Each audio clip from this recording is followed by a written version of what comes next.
Енді ауданымыздағы бір мақтанып айтарлық жағдай, ауданымыз 100% ауыз сумен қамтамасыз етілген. Енді бұл жағынан бізде проблема жоқ.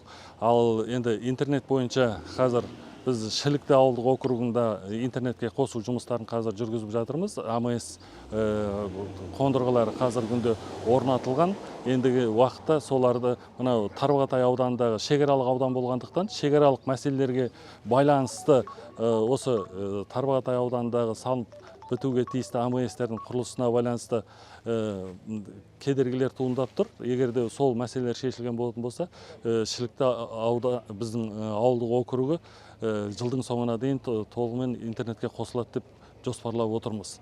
Ал енді газ мәселесі енді бүгінгі таңда барлық осы аудан тұрғындарына белгілі. Енді облыста да ол мәселені көтеріп айтып жүрміз. Енді осы АДЭП газ берілген уақытта 2013 жылдары осы 10 елді мекен газға қосылғанда, енді 8 елді мекенге дейін магистралдық трубалар келіп, бірақ ішкі магистралдар тартылмай қалған болады. Қазіргі күнде енді осы 8 ауылға газ тарту мәселесі көтеріліп жүр. Үнемі бұл жерде